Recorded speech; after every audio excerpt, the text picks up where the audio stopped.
Russia, Austria, Poland and తర్వాత ఇప్పుడు Ukraine. So ముఖ్యంగా ఈ ఫోకస్ దేని గురించి మనం ఫోకస్ చేసాం? భారత్ ఇది ఈ ప్రయాణం మీద ఎందుకు ఫోకస్ చేసింది? ఈ ప్రాంతం మీద ముఖ్యంగా యూరోప్ మీద ఫోకస్ చేసినట్లుగా ఆలోచించాలా, లేకపోతే ఎటువంటి ఉద్దేశంతో ఈ పర్యటన సాగింది అని ముందుగా మనం అర్థం చేసుకోవాలి బేసిక్ లెవెల్లో. అంటే యుద్ధం మొదలయ్యి 2 ఏళ్ళు అయిపోయింది. సో యుద్ధం మొదలైపోయిన తర్వాత మనకి రాజనీతి అండ్ కూటనీతి అని 2 ఉంటాయి. మనం కూటనీతి చేయడానికి అంత అవసరం లేదు, ఎందుకంటే మనం డైరెక్ట్ గా వార్లో యుద్ధంలో అయితే లేదు. రాజనీతి అంటారా, బైలాటరల్ రిలేషన్స్. ఆ బైలాటరల్ రిలేషన్స్ లో ఎంతవరకు భారతదేశం వెళ్ళగలదో అంతవరకు వెళ్ళగలదు.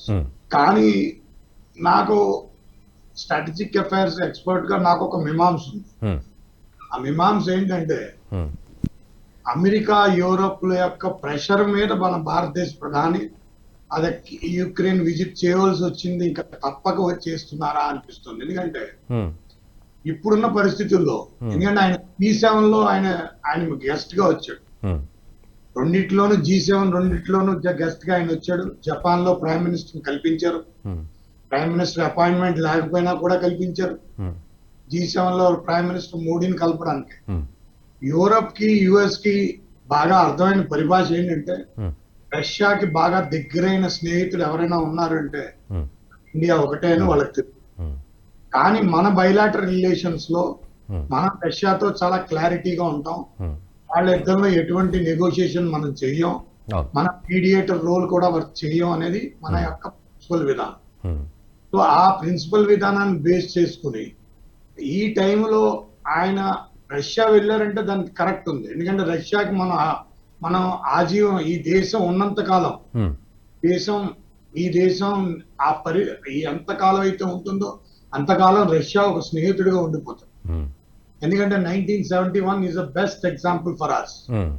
ఎందుకంటే ఎవ్వరు లేనప్పుడు వాళ్ళు అలా మనకొచ్చి నిలబడి, ఎందుకంటే ఈవెన్ మనకి యూకే, యుఎస్ కూడా మన మీద వారికి వచ్చేద్దాం అన్నంత పరిస్థితి వచ్చిన టైంలో కూడా వాళ్ళందరికంటే ముందు వచ్చి మనకి చేతిలో చెయ్యేసి ఇచ్చి నిలబెట్టిన వాళ్ళు.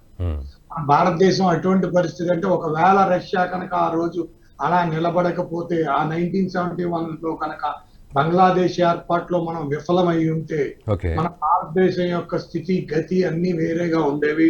అమెరికా కానీ యూకే కానీ మనం మళ్ళీ ఎటువంటి పరిస్థితులు ఉత్పన్న ఊహించడానికి కూడా మనం కష్టతరం. సో ఇవన్నీ ఆలోచిస్తే ప్రధానమంత్రి గారిని ప్రెషర్ చేసి మీరు వెళ్ళాలి, లేదంటే వీళ్ళు శాంతి సందేశం ఇవ్వాలనుకుంటున్నారు ఎవరు, యూరప్, యుఎస్ కలిసి లేదు ఇది ఆపించండి అని 2 ఆప్షన్స్ అండి. నేను చాలా బ్లంట్ గా చెప్తాను. ఒకటి, అమెరికా ఈ ఎలక్షన్ హడావిడిలో ఉంది, ఈ నవంబర్ దాకా వాళ్ళు లివరేజ్ కావాలి, ఆ లివరేజ్ కోసం ప్రైమ్ మినిస్టర్ మోడీ గారిని ఉపయోగించడం.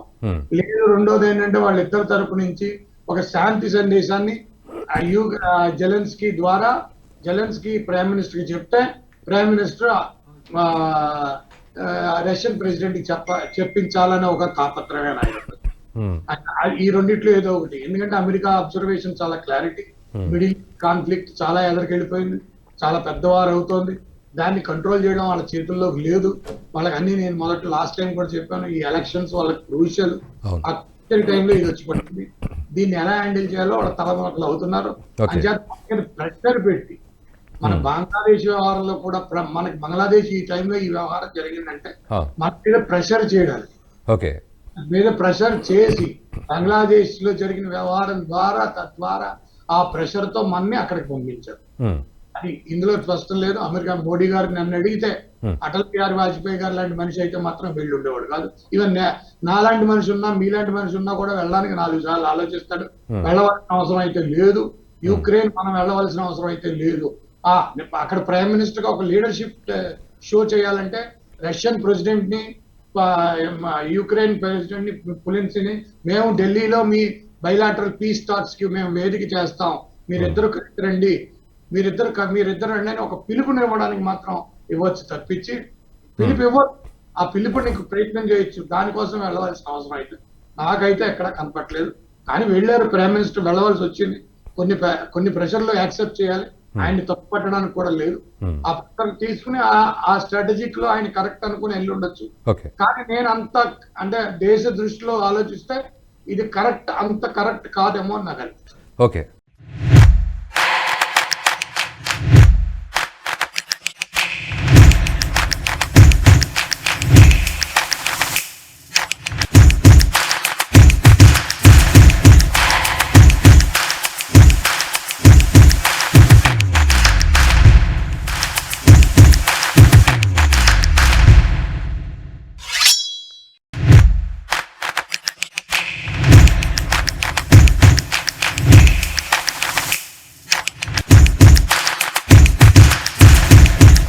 ఈ వీడియో మీకు నచ్చినట్టయితే లైక్ చేయండి, 10 మందికి షేర్ చేయండి. అలాగే కామెంట్ల రూపంలో మీ అభిప్రాయాలను మాతో పంచుకోండి. Nationalist hub group of channels ను సబ్స్క్రైబ్ చేసుకుని తెలుగునాట జాతీయవాద జర్నలిజాన్ని ప్రోత్సహించండి. ఈ వీడియో కింద ఉన్న బెల్ ఐకాన్ పై క్లిక్ చేయడం మర్చిపోవద్దు.